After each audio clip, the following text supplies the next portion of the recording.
I'm Candice Malcolm, and this is the Candice Malcolm Show. Folks, we have a lot to get to today, and I'm going to be perfectly honest to you. The last few days have been incredibly difficult.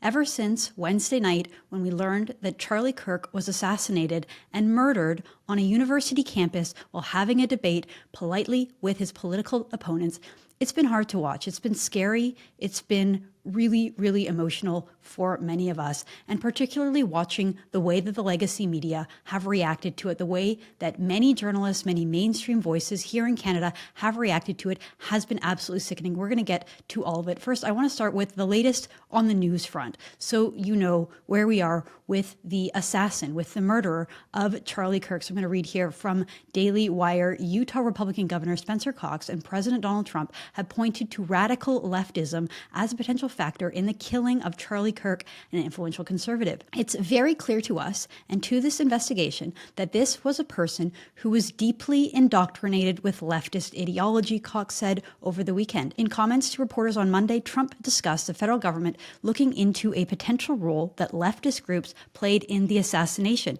saying that the left has a lot of problems. Trump added that it appears Robinson was radicalized online. Something happened to him over a fairly short period of time. It looks like he was radicalized over the internet and radicalized on the left, Trump said. Robinson, who lived with his trans-identifying roommate, they were in a romantic relationship. I'll say that again. The shooter was in a romantic relationship with his trans-identifying male roommate, and he discussed his dislike of Kirk with a family member at dinner before the assassination and mentioned that Kirk would be coming to Utah Valley University, according to authorities. Officials added that Robinson had become more political in recent years. In an online message account tied to Robinson appeared to have confessed to assassinating Kirk, the Washington Post reported on Monday. Just hours before Robinson was arrested, the account linked to him posted an online message saying, "Hey guys, I have bad news for you. It was me at UVA yesterday. I'm sorry for all of this." So we will continue to provide the latest updates and the latest news on this. But as of now, Charlie Kirk, the voice of a generation, a conservative leader, the most prominent, probably the most powerful, the most influential, the most well-spoken, the kindest, the most clear-minded person on the right in the public sphere, was assassinated. Charlie was a once-in-a-lifetime leader. He was on a profound journey to reach young people and to teach them about the foundations of our civilization, about faith, about family, about freedom, about how to live a fulfilled life and how to defend and revive a civilization. And Charlie Kirk was winning, and then he was murdered. The assassin's bullet hit Charlie's neck and ended his life, but it also deliberately struck at the heart of our value structure, free and open debate. Western liberal democracies are built on our ability to discuss ideas, to debate ideas, to disagree with ideas. That is why universities exist. That is the purpose of universities. Charlie went to those universities to try to win them back, to try to counter the ideological programming that happens on university campuses. He was so good at it. He was so successful. You know, his videos are going viral all over the internet. I think his life and his legacy will continue. He will be more impactful in death than he was in life because people are curious. They want to know what it was that he did and what he said. And when you go and you listen to the source and you see how he acted, the grace, the dignity, the way, the kindness that he used when he was speaking to people, even whom he disagreed with, it takes a lot of courage. It takes a lot of wisdom to be able to go and speak with people with whom you disagree with. Charlie did it. And political dialogue is the foundation of our civilization. And that is why everybody should unite in mourning, in stopping and saying something evil happened last week, something profoundly evil, and we must unite against that. And yet the left can't do that, right? The left won't do that. Instead, what did we see?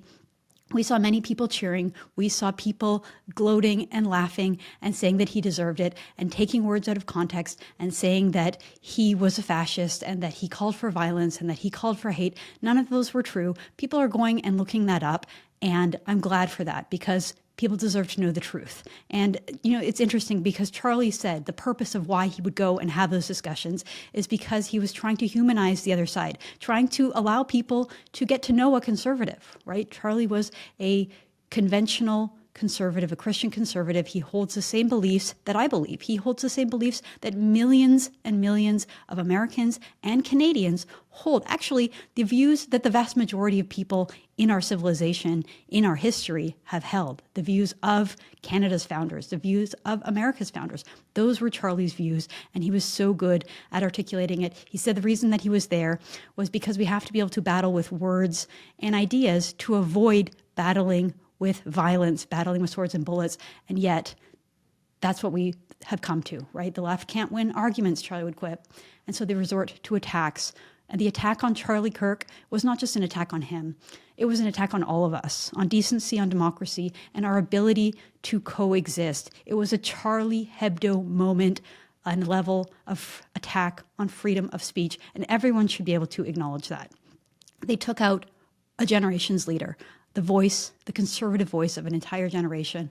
And let's be clear, folks, this happened because of years and years and years of conditioning by the mainstream media, by mainstream voices who call conservatives vile, vicious names. They call all of us these names. They call us fascists, Nazis, far right, radicals, racists, extremists, domestic terrorists, and so on. Every single conservative in the public square in the United States, and especially here in Canada, have been hit with these inflammatory, hateful, and untrue smears. They say these things about us over and over again. I get called the same things that Charlie Kirk gets called. The legacy media in the United States, and especially in Canada, they do the following things. They accuse conservatives of spreading hate, which is an accusation specifically designed to make people hate conservatives, right? They say we're spreading hate. They say that we're hateful. And the purpose of saying that is to make people hate us. What else do? They insist that conservatives are fascists. They say that our words are violent. They accuse us of violence against trans people, against gay people, against Indigenous people, against Black people, whatever. They say that our criticisms of public policy are akin to violence. And it turns out that when you say that, it enables actual violence against us, actual violence against Charlie Kirk. And then they play these 6-degree games of separation where they try to link conservatives to violent extremism on the political right, which, let me remind you, is a very minuscule problem. It's an almost non-existent problem, but they pretend that it's the biggest problem, and they go out of their way to try to say, oh, Pierre Poilievre shook the hand of this guy who said this online, who believes this, who's friends with that guy, so Pierre Poilievre must be a fascist extremism. They play these games, these sleight of hand games of 6 degrees of separation to make us look like extremism, and meanwhile, at the exact same time, they will shamelessly promote real violence and real violent extremism on the political left, folks. It's scary. We're living in a time of political violence. And so what can we do, right? What can we do to combat this? Well, we have to start telling the truth. We have to use our voices. We have to be braver and bolder than ever. I personally look to Charlie. Look, he's a bit younger than me. When I first came on the scene, I had a hard time kind of taking him seriously because he talked about Christianity so much. He put that at the forefront of his views. And for me, as a Canadian, I thought, let's leave religion out of politics. Let's stick to the political sphere. But over the last few years and in listening to Charlie, I think Charlie was right. Like, our problems are beyond just political. And I think that the answers have to come from a revival. They are spiritual at the end of the day. Our problems are spiritual. And so we all need we need a little bit more God in our lives and in our civilization. One of the things I personally did over the weekend was I took my family to church.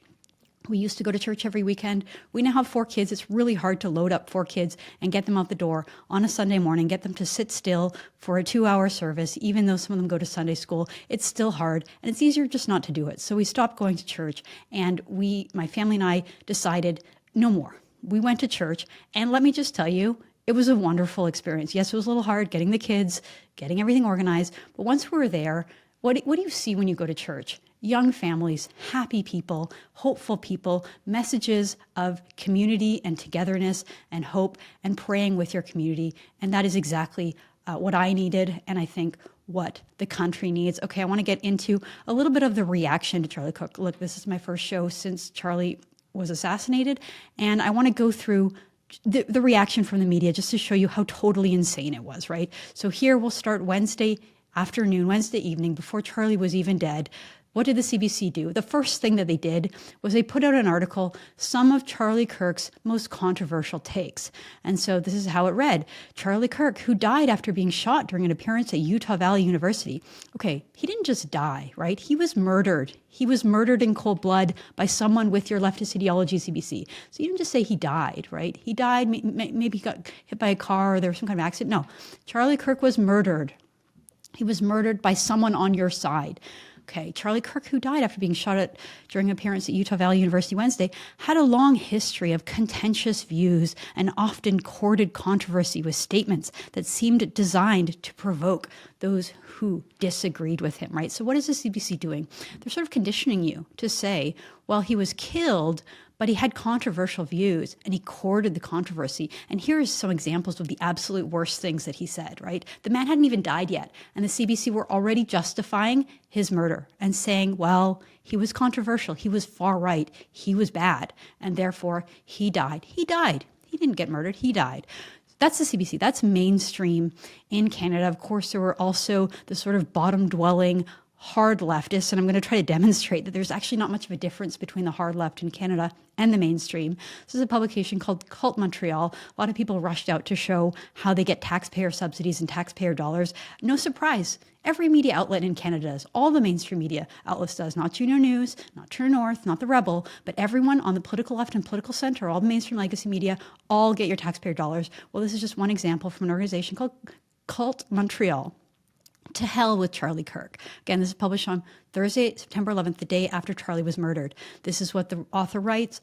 Charlie Kirk died as he lived, promoting hateful myths about marginalized groups in society. There's no excuse for political violence, but Charlie Kirk is absolutely responsible for making political violence more likely in America. You reap what you sow. Okay, so now you know exactly where they stand. This is the mainstream view on the political left. And again, I'll show you how the political left and the mainstream establishment center in Canada are the exact same thing.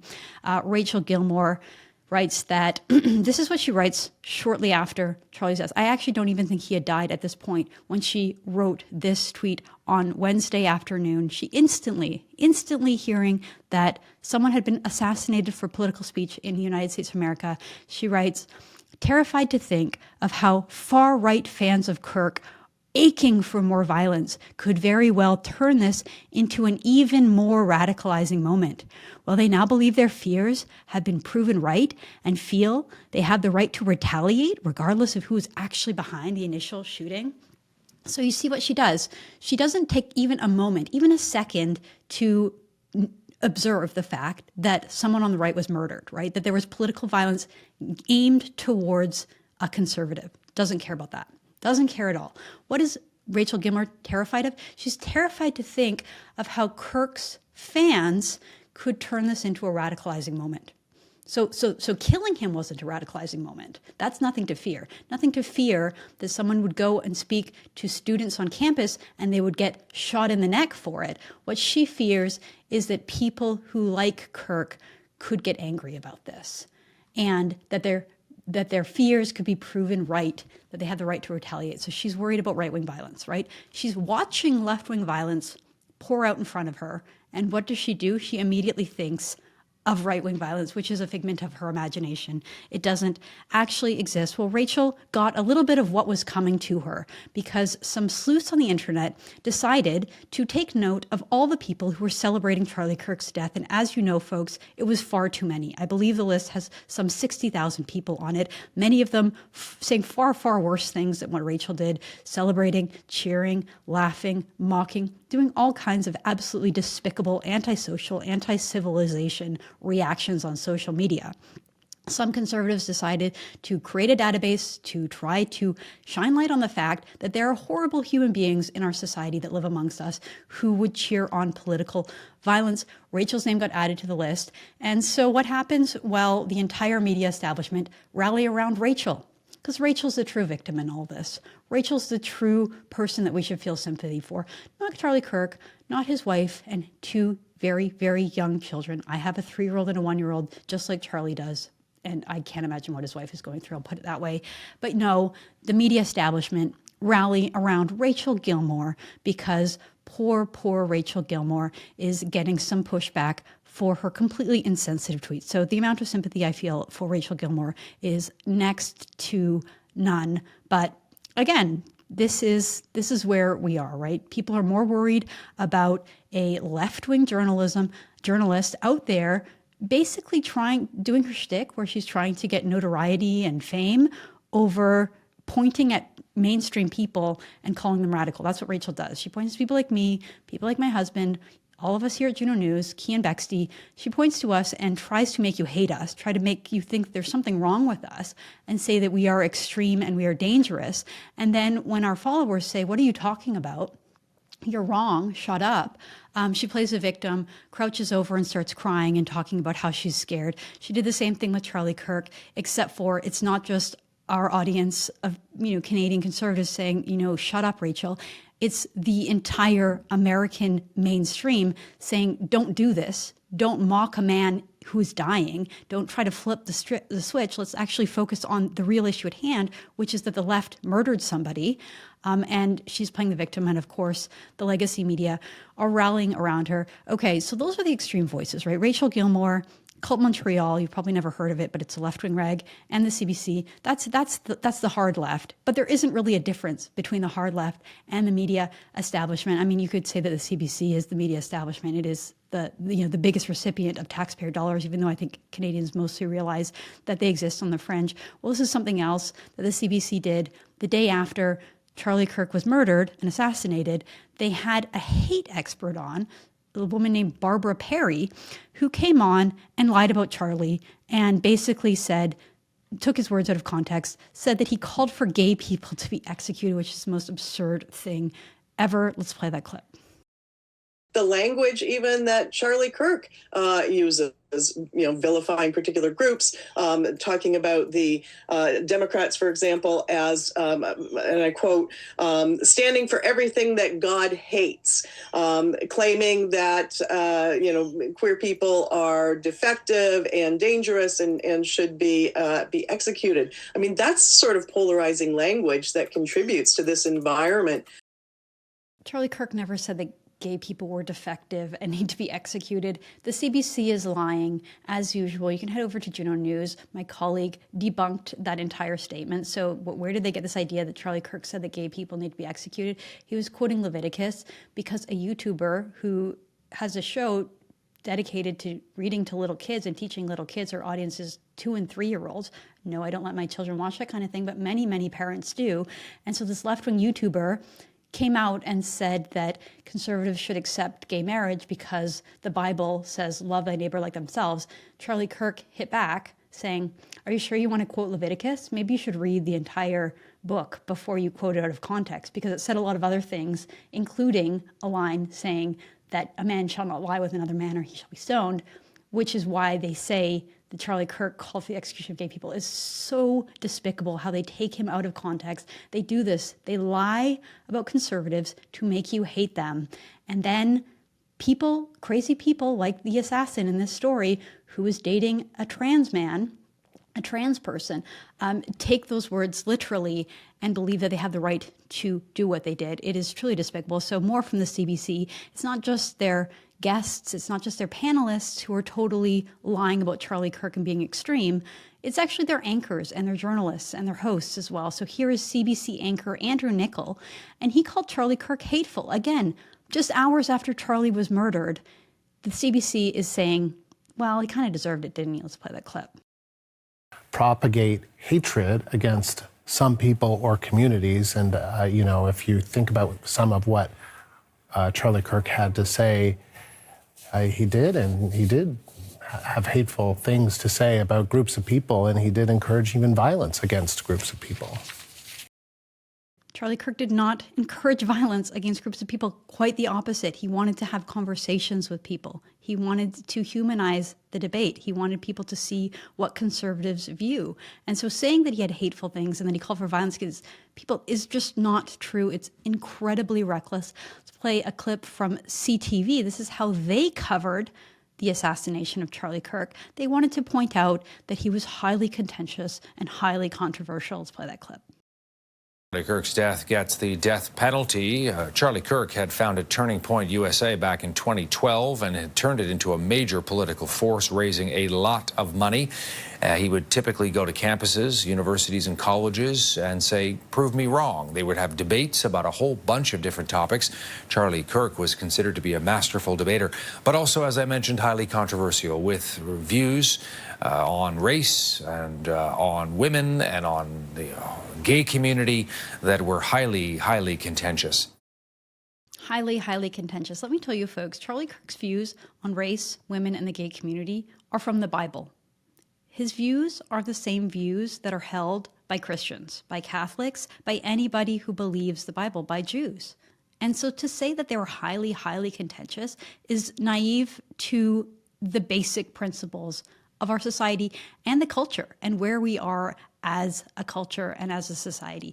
Yes, most people in Canada don't want to talk about religion. They want that out of politics. That's fine. But the reality is that our society and our civilization are based on Christian values, Christian principles, and they're based on biblical values. That's what Charlie pointed out. That's what he said. The Globe and Mail continues to smear against Charlie Kirk. This is how they covered it. Charlie Kirk's videos thrived on controversy as he used the manosphere playbook to reshape politics, says the headline in the Globe and Mail. He used the manosphere, they can't even get their phrases correct, right? Charlie Kirk was a family man. He promoted the idea of marriage and children and building a legacy. And they just kind of group him together with the manosphere because what? Because he's a man? Great observation there. Globe and Mail. This was the story, though, that really, really upset me. This is from CTV. This is what the headline says. Right-wing anger surges as Kirk's killing fuels calls for vengeance. Right-wing anger surges as Kirk's killing fuels calls for vengeance. And the story, it's not even worth reading the way that they phrase this, right? So the story here isn't that the political left is violent and murdered our spokesperson and murdered our leader. No, the story is that right-wingers are angry and that we're calling for vengeance. That's not what I saw, folks. That's not what I saw. I'll show you what I saw. This is the reality. This clip was going viral on TikTok and social media of the difference between what right-wing grief looks like versus what left-wing grief looks like. Let's play that clip. Amazing grace, how sweet the sound that saved a wretch like me. I once was lost, but now I'm found. Was blind, but now I see. So what do conservatives do when they kill our leader? We pray, we gather, we remember his legacy, we have vigils, we light candles, we hold hands, we pray, and we cry. We weep for Charlie. What does the left do when someone dies, wasn't even a leader? They go and riot, they cause violence, they kill people. That is the difference between the left and the right. It isn't a battle of left and right anymore, folks. It is a battle of good versus evil. This is what I wrote on X about it. I said, it isn't just Rachel Gilmore and Cult Montreal, it's the entire Canadian media establishment. They are bigots. They hate Christians. They loathe conservatives. They promote hate and lies about us. They exist in the illiberal woke fringes of society where our words are violent and their violence is justified. They ignore the cold-blooded assassin, a fellow traveler fueled by their cultish ideology, and they focus on our grief, calling our vigils anger and celebrations of Charlie's life and legacy vengeance. The Canadian media establishment is the most serious threat to our country and our future. We cannot stop until every Canadian knows this truth and sees this light. That is why I do what I do day in and day out. That is why I started Juno News. That is why I continue to podcast. You know, I started my career doing something very similar to what Charlie Kirk did. I worked for the Canadian Taxpayers Federation. I wrote a book called Generation Screwed. I traveled across the country and spoke to college students, universities all over the country. I spent months traveling the country, going from school to school, speaking to students and talking to them. I wasn't as good at it as Charlie. I didn't have huge crowds of people, but I went and did it nonetheless. And we have to double down our resolve. We can't be scared. We have to go and we have to continue to push our message of faith and freedom and family and not cower. That's what they want us to do. I want to share this post from Elon Musk because this is exactly what the media do, right? So Elon shows a post of a university teacher saying, they're all Nazis, a TV with a host saying, they're all Nazis, a rock star on stage saying, they're all Nazis, and then a man with a rifle saying, they're all Nazis. That's exactly right. That's exactly what has happened. And we have to call it out. And we have to put a stop for it. News from Parliament yesterday, as you know, Parliament resumed.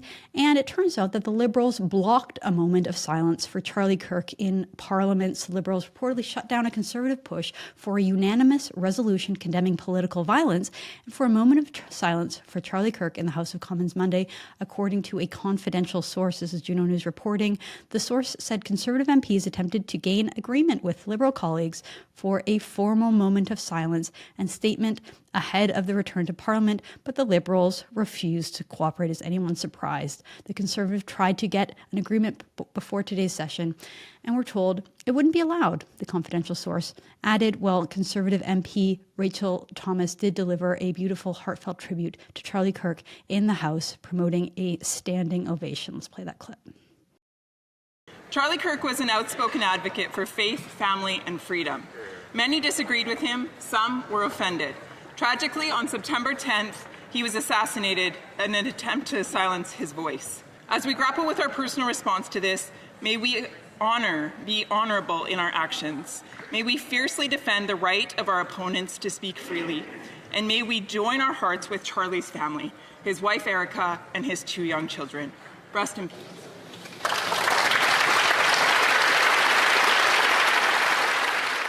Well, good for the Liberals to give a standing ovation, but I don't understand why they couldn't have given him a moment of silence as well. Well, Albertans showed up in droves to pay their respects to Charlie Kirk and for a tribute to his life. So a Calgary vigil draws thousands, according to the Western Standard. Many of these clips were going viral. Thousands of people gathered outside City Hall in Calgary on Sunday for a candlelit vigil in honor of Charlie Kirk. The event drew a large crowd of supporters, families, community members who came together to reflect, listen, speeches, and share a moment of silence. Look at that beautiful, beautiful crowd. And on top of that, we had a concert in Edmonton. So country singer Morgan Wallen, alongside tens of thousands of fans in liberal Edmonton, also paid their tributes to Charlie Kirk, sent prayers to his wife Erica and their 2 small children. Let's play that clip. It's been hitting me harder in the last couple of days, and I just wanted to let Erica Kirk know that me and my family are sending prayers her way. Y'all say it with me if you don't. And to that, I also wrote this on X. I said, Charlie Kirk is mainstream. CBC, Globe and Mail, Rachel Gilmore, etc. They are the radical extremists. Make no mistake, this is our turning point. As you can see, people feel it. People out there see that a mainstream conservative voice, someone who has the same views as just about every Christian out there, was assassinated, and that many on the left celebrated that, and that many on the left and many in the mainstream media continue to demonize. People are noticing. People see that, and they're looking around, and they're saying something is wrong here. Something is wrong, that the left is not showing the type of grace and response as they should. And I think it's a radicalizing moment. I think it's turning many, many people against those institutions and letting Charlie win, letting people see what Charlie had to say, and that this is a moment of change. Okay, I want to take a minute to talk about something a little personal. This is related to everything I've been talking about on the show, but Wednesday was a particularly hard day for all of us. But for me, it was a day of mixed emotions because on Wednesday, shortly before Charlie Kirk was assassinated, it was announced actually that my husband had resigned from his job at Shopify. So those of you who know, I've talked about it a little bit on the show, but my husband was the chief operating officer for Shopify, which is Canada's most exciting company. It's a great company. I love what they do. They enable entrepreneurs to put their business online, give them tools to succeed. The world needs more entrepreneurs. Shopify does an incredible job at that. And I was very proud of my husband's work with that company. Well, on Wednesday, he announced that he was leaving Shopify and that he was moving to a company called Open Door. Open Door is on a mission to try to get as many people to be able to buy homes as possible. They're creating new financial tools using AI to make it easier and more affordable for people to buy and own homes. It's an amazing company, very proud of my husband. So he's now the CEO of Open Door. And this is how the Globe and Mail, Canada's reputable publication of record, the Globe and Mail, this is how they covered the news that my husband was moving jobs. It says Shopify chief operating officer is leaving the company. Let me just read a little bit from this Globe and Mail article. Shopify chief operating officer is leaving the company. Shopify Inc. chief operating officer and vice president of product Kaz Najatian is leaving the company to become a chief executive officer of San Francisco-based real estate company Open Door Technologies Inc. So you would assume that the Globe and Mail, in a business report, right? This isn't opinion journalism. This isn't even a woke political reporter. This is a business report written by business reporter Irene Gallia. What does she focus on in the story about my husband, Kaz? Does she talk about his career, his accomplishments, maybe a little bit about Open Door and what they do, maybe a bit about his accomplishments at Shopify? After all, since Kaz was promoted to COO, I think the company has tripled in size and has had tremendous growth. But no, what does she focus on? Well, let me read a little bit more from this Globe and Mail article. Aside from his work at Shopify, Mr. Najatian has frequently gained attention for his association with True North, a right-wing Canadian media website. In 2017, he and his wife, former Toronto Sun columnist Candice Malcolm, relaunched True North, which had been established in 1994 as a charity to welcome British immigrants. Mr. Najatian serves as board member. In 2024, True North published and subsequently removed an interview with the founder of Proud Boys, which Public Safety Canada describes as a neo-fascist terrorist organization associated with white supremacist ideologies, after reporting by news organization Press Progress. True North continues to operate as a charity in 2023, registering $2.3 million in revenue and $2.2 million in expenses, of which 90% were used for charitable programs, according to the Canadian Revenue Agency's listing. In early 2025, Shopify shut down teams aimed at supporting Black, Indigenous, and female entrepreneurs. These teams have reported to Mr. Najatian since 2024, The Logic has reported. Okay, so it's a 15-paragraph story about Kaz and his career change, and they dedicate a full 5 paragraphs to smearing him and linking him to fascism, terrorism, and white supremacy. This is what the legacy media does. This is what they do. A businessman, someone who is a leader in tech. This should be an incredible Canadian success story. My husband, Kaz, is an immigrant. He moved to Canada when he was 12. He fled fascism and war and oppression in Iran and moved to Canada, where he found a safe haven with his family. They had no money. They had no family connections. They had no status. And he rose from living in a small, slummy apartment in North York. He went to Queen's Commerce. He went to U of T Law. He started a company, an Ottawa-based, a Waterloo-based tech company. He rose to become the COO of Shopify, and he's now the CEO of a publicly traded fintech company. And what do? They spend 5 paragraphs trying to plant the idea in the mind of the reader that he is somehow an evil, dangerous conservative, that he's a fascist, that he's somehow connected to white supremacy and neo-Nazis and terrorism. This is what the legacy media does, right? They weave together these half-truths. They lift stories from Press Progress. Press Progress is a disreputable rag. They lie. They lie about conservatives for the sole goal of making people hate conservatives. And they're not a serious publication. But the Globe and Mail gives them credibility by copying their reporting and not even verifying. I can go through this report about Kaz in the Globe and Mail line by line and point out the many, many, many lies, right? It's not true that my husband was a co-founder of True North. I started True North by myself. We didn't start it in 2017. I started it in 2016. And there's record of that. You can go and see interviews that I did about True North back in 2016, announcing it, right? This whole nonsense about how we relaunched a charity to take over from 1994. This is just, it's full of half-truths, right? But they don't care about the facts. They don't care about the truth, right? This idea that somehow the thing that everyone should know about True North is that we had an interview with the founder of the Proud Boys, which Public Safety describes as neo-fascist. That's totally irrelevant to Kaz. That's totally irrelevant to his career. But again, the purpose is that they want to plant this idea in your head that the right are dangerous, that anyone who is tangentially related, connected to conservatism deserves loathe, deserves to be hated. And that is what the legacy media does. They do it over and over and over again. And we can't stand for this, folks. We have to fight back against this. We can't allow them to sit here and smear us because, like I said off the top, they point to us, they call us fascists, and some people take them seriously. I'm going to read one more tweet to end off the show here. This is what I wrote just a few minutes ago. Charlie Kirk was assassinated by a radical leftist ideologue. That has now been proven. That is a fact. He murdered Charlie because he believed that Charlie was a fascist. He believed Charlie was a fascist because mainstream voices in politics, media, and the culture called Charlie a fascist over and over and over. Not just a handful of woke journalists, but the entire media establishment. For a decade now, they push this idea that our words are violence and their violence is justified. And let's be clear, it's not just Charlie.